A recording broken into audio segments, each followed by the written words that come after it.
Dear Mom, thank you for your light, guiding me through the darkest night. Every step I take, though I might fall, your love is the greatest gift of all. Whoa, whoa, whoa, whoa. Kasi kung babalik siya, i-general ko na kasi po ito dahil nga wala po yung iba. In behalf of, na lang po, gaya nila nanay, nila Auntie Sylvia, sila Auntie ko naman siya. Kaya sabi po ng ng Proverbs chapter 18 verse 22, sa NLT sabi niya doon, the man who finds a wife finds a treasure, and he who receives favor from the Lord. Amen. So sa kanila, of course, di man natin maintindihan whatever happened to them. Pero sabi dito kasi is, find wife, find treasure. Amen.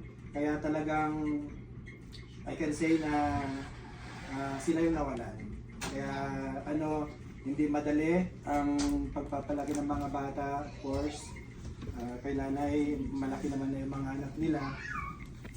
Kaya yun, but still, you manage na mapalaki yung mga anak ninyo, may banal na pagkatakot sa Panginoon. So, now that I'm a father, ay naintindihan ko po yung hirap ng isang magulang.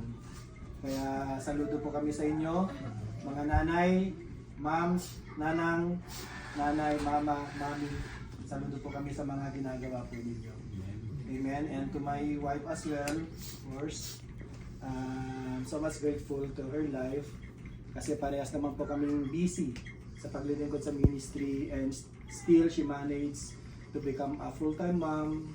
She still managed to become a full-time wifey na alam niyo yun, hindi ko alam, nature siguro hindi ko po alam na parang maging isang panganay na anak. Hindi ko po alam sa inyo, panganay ba tayo? Na and of course, kita ko po yung pasensya niya talaga, even sa church. Hindi ko nga na ako bida-bida na because they don't know that behind that there's a woman who always supported me sa sa ministry. Pagka may mga gagawin sa church, I can always be there. There's for God's glory, walang reason kasi alam niyo yun, hindi ko pwede sabihin na may mga bata, and she is always there para mag-alaga sa mga bata.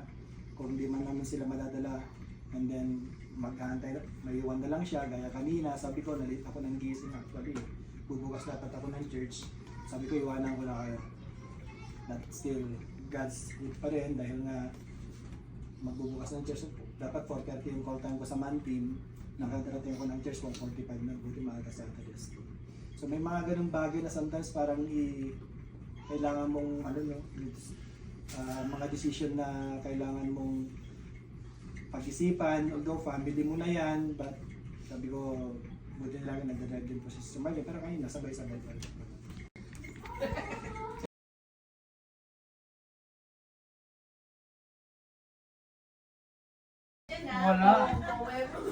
Wala. Sa atin salamat ako. Ilan taon naman kami? 13 years na yung pasensya ba? Kasi kahit paano medyo kapag ako talagang galit talaga ako, galit din eh. Wala akong pakialam sa inyo eh. Pero salamat ako sa kanya, nire-remind niya ako, Kristiyano ka na. Kaya thank you din kasi kuminsan yung lagi niya akong pinapanala sa akin. Kuminsan kasi naririndi ako lalo sa sitwasyon ng BJ. Sabi ko bakit? Ano ba yung pagkukulang ko? Na ganyan. Deserve ba naman? Pero thank you kay Lord dahil ginawa niya kaming isang pamilya sa buhay ng BJ. Salamat sa lahat sa pag-intindi. Saka salamat kay Lord siya ang binigay na Panginoon natin na para mag-intindihan kami side o both side ba. Na give and take lang. Yan lang, binabalik kong kabutihan ng Panginoon sa buhay namin yung mag-asawa. Ating mga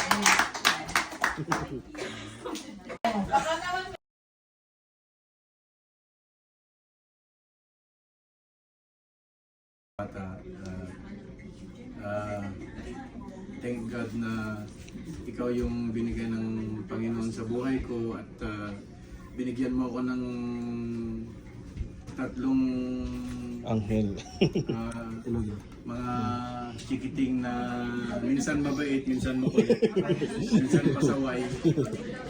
So, thank you sa buhay mo.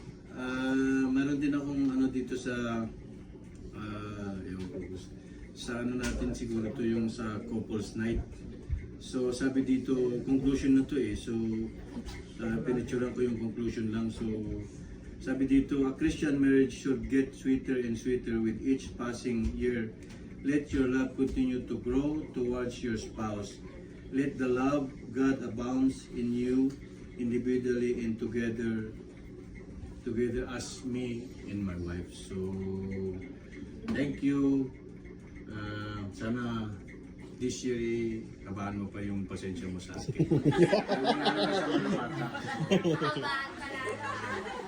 At saka pasensya ka na kasi alam mo naman sa Pangasinan pag nagsalita, akala mo mataas yung boses. Sweet na pala yun, sweet na. Pero yun, ganun ang mga taga-Pangasinan maglambing. So hindi, joke. So, I love you. Thank you.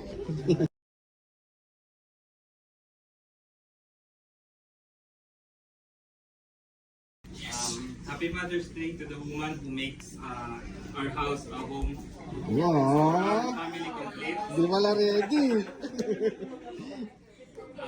Na binigyan mo kami ng dalawang sakit na ulo. Hype na din araw-araw.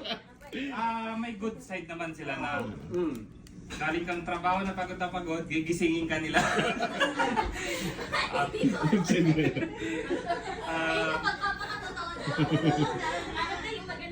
And you're the best wife and mother I could ever ask for. And happy wedding anniversary. Anniversary namin ngayon.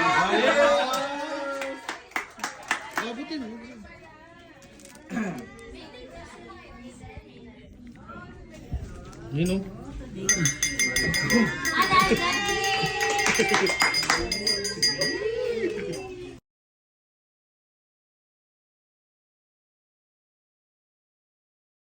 Maraming salamat kasi ikaw ang binigay sa akin ng Panginoon.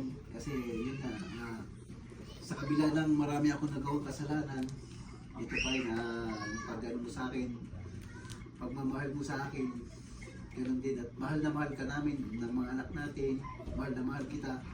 Hindi ako nagsisisi, hindi rin ako nag-ano na ikaw ang binigay ng Diyos sa akin dahil sa kabila ng ganito nga yung ano ko, pero pinipilit mo pa rin ako, ginagawa mo pa rin ako ng paraan para gumanda yung buhay ko, yung ano ko, kahit minsan nadadaon ako na ayoko na, pero pinipilit ko pa rin na yun nga, napilit na inaano mo pa rin ako na kaya mo yan, kaya yun, mahal na mahal kita, and kahit sa kabilang buhay man o mabuhay man ako, kahit kailan man, ikaw pa rin ang mamahalin. Cesar Montano.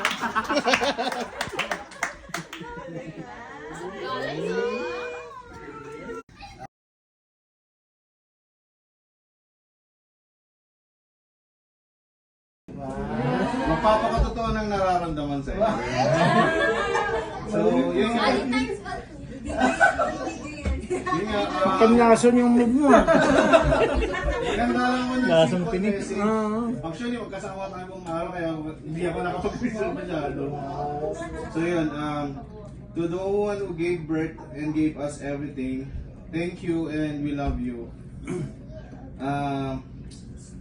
You're always been my cheerleader, my rock, and the reason why I push myself further every day. Yeah. Every sacrifice you make, every sleepless night, kasi di ba, lagi kang nagre-review, ayun, wala kang, naiintindihan naman namin na wala kang oras minsan kasi nga, kailangan mo matapos yung pag-aaral mo. Yun, na-appreciate namin yun. At siyempre, pag graduate mo, makakabawi ka naman sa amin. Magpapahinga naman kami. Hindi, yun. So, yun nga, I love you. Thank you for being a fuel in our life. Yeah. I love you.